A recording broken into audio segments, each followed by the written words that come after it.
Well, welcome to the last few days of 2020. With 4 days to go of 2020, we can almost talk about it as the year that was.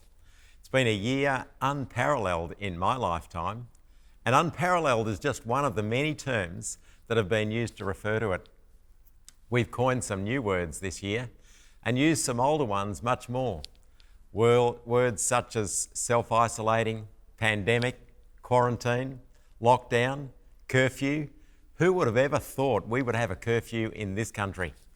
Key workers, a COVIDiot, that is someone ignoring public health advice, Zoom bombing or hijacking a Zoom video call, WFH, working from home, ISO children, unprecedented, doom surfing, doom scrolling. While this has certainly been a year that has disrupted the way the world works, one thing that 2020 has revealed is the opportunity to get clear on what is important. How do we invest the finite time we do have in this life into things that are truly good and truly matter to us and to others? When familiar things are stripped away, when we're confronted by change, we have a great opportunity to reflect on what truly matters. It was Socrates who said, "The unexamined life is not worth living." And John Dewey, who wrote, "We do not learn from experience, we learn from reflecting on experience." On numerous occasions, Jesus encouraged people to reflect on or to consider aspects of life, what was going on around them, and how they were encountering and responding to life. In Mark 4, we read Jesus saying, "Consider what you hear. With the measure that you use," in other words, what you give to life and study and worship and people, with the measure you use, it will be measured to you. And again in Luke 12, 24 and 27, he's talking to a group of people and he says, "For those of you who are anxious about whether you've got enough to eat or the right things to wear, why not consider the birds and how God feeds them, and the wildflowers and how God clothes them? And if God is like that with birds and flowers, how much more will he provide for you?" And then again in Luke 14 and 28 through to 34, we read Jesus saying things like, when you've got a big project, you need to consider carefully what you need in order to complete the project. Or if you're going into battle, you need to consider the resources that you have for the battle. And he was challenging people about reflecting on what they need to sacrifice or commit to if they're going to follow Jesus. As I reflect on the year that has gone, let me share with you 3 gifts of many that I really valued. One was the privilege of doing a coach mastery course to help me be better able to walk with people and encourage them in life and ministry and opportunities. And during the course, I reflected on my life's timeline, which I've done a few times before, but it encourages me to think about the significant people and events that have helped to shape and influence and guide me to grow. And it was really helpful and revealing to consider the things that over my life have been really influential in that way. Another part of the course was to do a life audit wheel exercise. In other words, to check how I rated myself in several key areas of life, and then to identify where I would like to be in those key areas and what would be needed to grow in each. That was the first gift. A second gift was the privilege of conducting several funerals throughout the year. Funerals of people with whom I've shared a fair bit of life. And for me, the funerals and what surrounded them were a bit of a wake-up call to consider that, at the least, I am in the last third of my life unless I live to well over 100. In fact, I could be in the last day or week or year or decade of my life, as you could be, for none of us has a guarantee on tomorrow.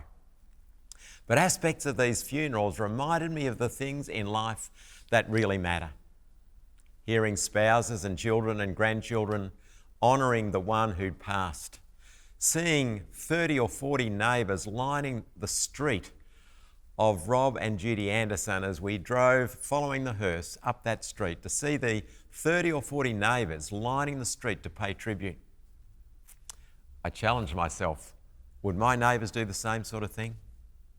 Or watching the video testimony of colleagues affirming the integrity and work ethic of a leader, even when there was pressure to cave into dubious practices. Or hearing stories of the significant investment by people whose names will never be up in lights, but their life had been a light to others. People small in stature, but large in influence. All of these challenged me about the way I'm living and helped me reflect on the way that I'm going about my life. The third gift was unexpected. Julia and I had planned to do a marriage course, maybe 1 or 2 marriage courses through the year in person, but that never happened. But we went online with 3 online marriage courses, and we had the privilege of tracking with 102 couples and 2 singles who participated in the marriage course. And it was inspiring to hear people feedback that they had registered because they were committed to invest in a marriage that was going well. In other words, they were proactive. Or to hear people say on a scale of 1 to 10 that their marriage at the start of the course was maybe at a 2 or a 3 or a 4, and by the end it was around 6 or 7 or 8. That was encouraging. Or to have people who'd been married for 60 plus years and with good marriages say things like, we realise that we've developed some unhealthy patterns and it's hard work to change, but we are doing the hard work to keep growing. I love that. These were some of the gifts of this year that's gone.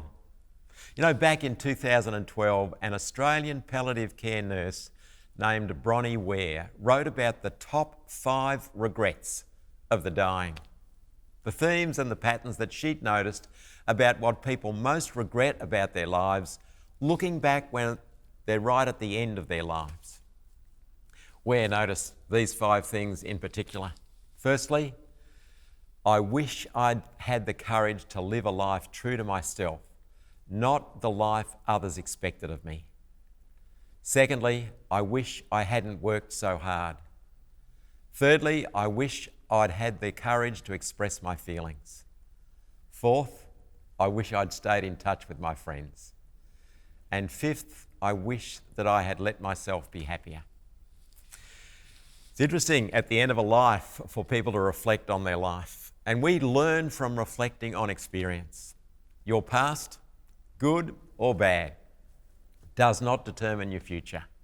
So don't get stuck there. As you reflect on the year that was, your life as it is, and the opportunities for the way forward, let me encourage you on this last Sunday in 2020, and as we prepare to head into 2021, to think for a few moments about what Paul wrote in a letter to people who lived at Colossae. We find the letter in the New Testament, and in it he writes these words. He says, devote yourselves to prayer, being watchful and thankful. In some translations it says, stay alert with your eyes wide open in gratitude.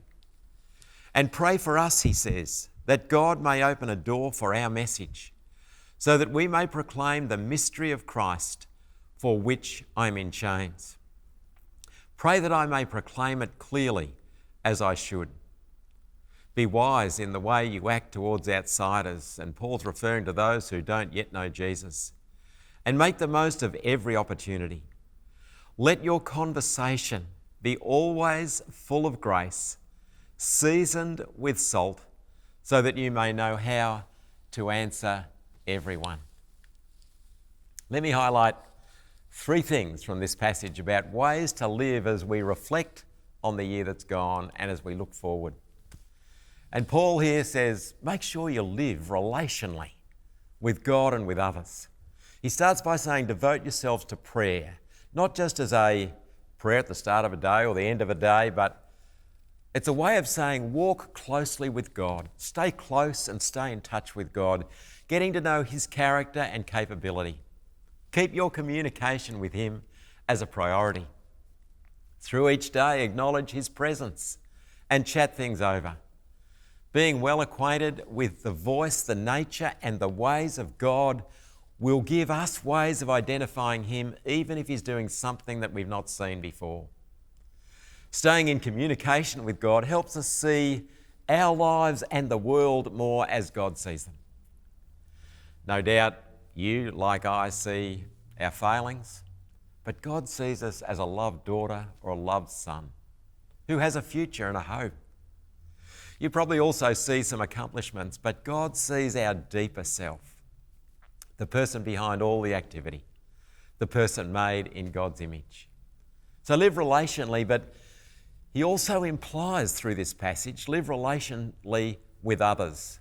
Walk closely with others. Notice the use of the plural, yourselves and us and we.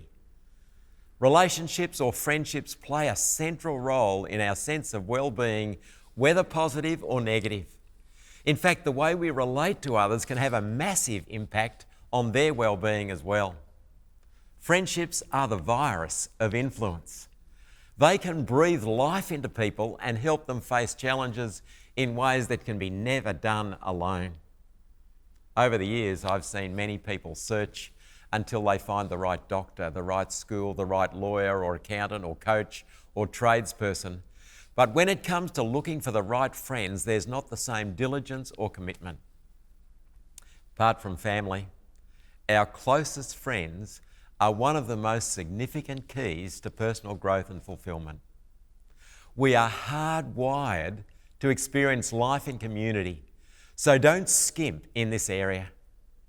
What's joy without friends? What's sadness without friends? So live relationally with God and with others.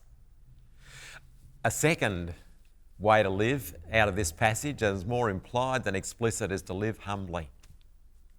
Teachable, interdependent, thankful, reflective, curious as a lifelong learner. Living humbly attracts grace and resources from God and partnership with others who are also on mission. Jesus is recorded as saying this in Luke 11. If you live wide-eyed in wonder and belief, your body fills up with light. If you live squinty-eyed in greed and distrust, your body is a dank cellar. Keep your eyes open, your lamp burning so that you don't get musty and murky. Keep your life as well lighted as your best lighted room. In other words, Jesus and Paul here approach each day with a sense of curiosity and anticipation that God is and will be at work. Ask God to open your eyes to see and to learn.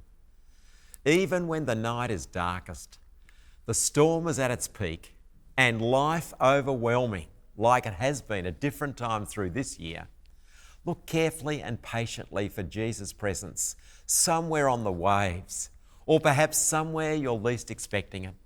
Remember, you're not looking for something, you're looking for someone. Glean wisdom and perspective by studying and learning from the experiences of others.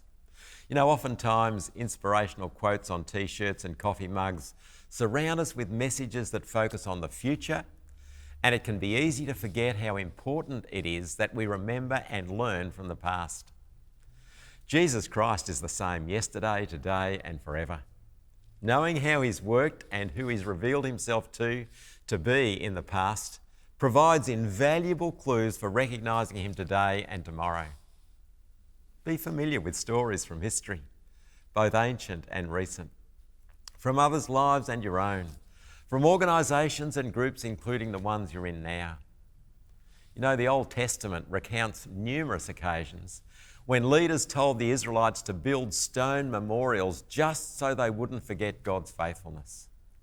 And in this passage here, Paul says, humbly and boldly and urgently, I invite you, brothers and sisters, to pray for me and the effectiveness of my life, even while I'm in prison. Living humbly includes sharing life, needs and mission with people who pray for you and for whom you pray.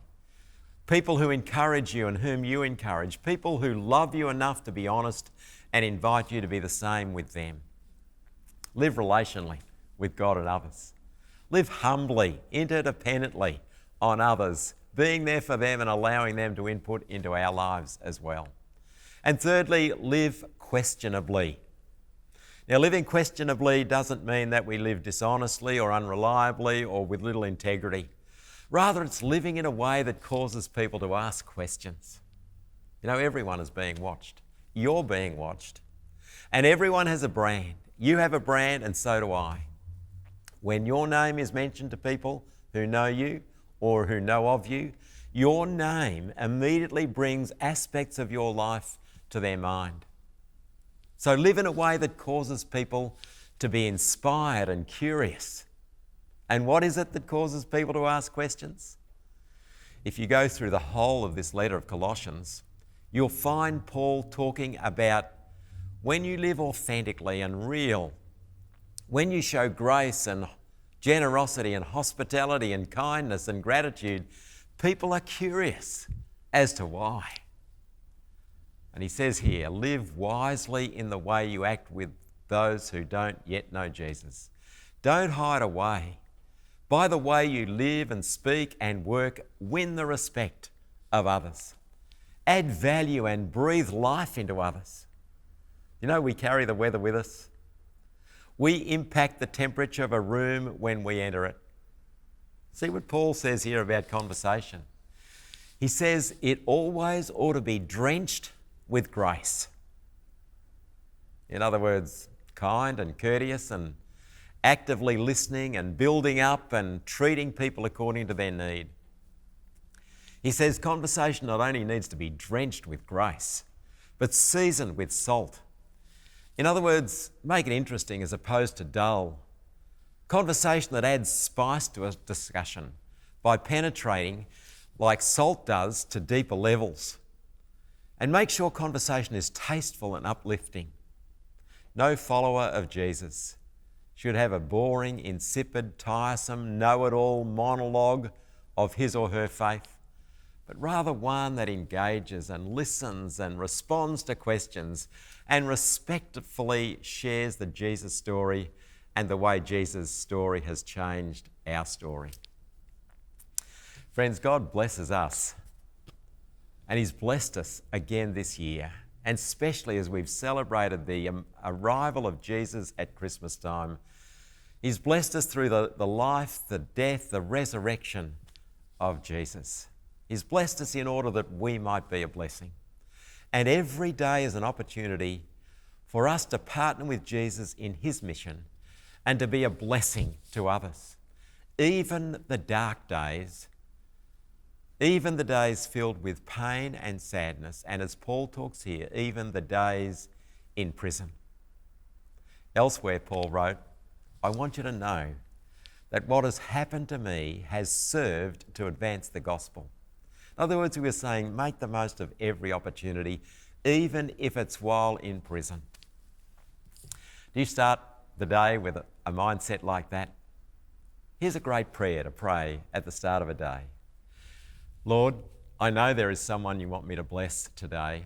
Please help me to be sensitive enough to your Spirit to know who that is, courageous enough to act on your direction, and willing enough to sacrifice what is necessary to bless them. Live in such a way as to cause people to ask questions about how and why you live and can live the way you do. As I look in the rear vision of the year that was and reflect on it and learn from it, and I look ahead to 2021, I'm thankful for the gifts and learnings of 2020 that remind me of the things that really matter and the encouragement from Paul to live relationally with God and others, to live humbly and interdependently, and to live questionably. What about you as you do an audit of the year that was and approach the year to come? In December 1939, King George VI was England's reigning monarch. As was the custom, the King addressed the nation on a BBC radio broadcast on Christmas Day. And in the uncertain, war-torn last days of 1939, the King spoke words of peace to calm his nation. He reminded them of the only true King, the one who can provide true peace and real rest in such troubled times. As King George concluded his message of encouragement, he read the preamble of a poem that had been brought to his attention by his young daughter, Princess Elizabeth. She was only 13 years old in 1939, and the poem that she brought to her father's attention was written by British poet Minnie Louise Haskins. It goes this way. And I said to the man who stood at the gate of the year, "Give me a light that I may tread safely into the unknown." And he replied, "Go out into the darkness and put your hand in the hand of God. That shall be to you better than light and safer than a known way." God bless you as you reflect on the year that was, and with God as your guide and companion, head into 2021 in partnership with Jesus to live relationally, humbly, and questionably. God bless you.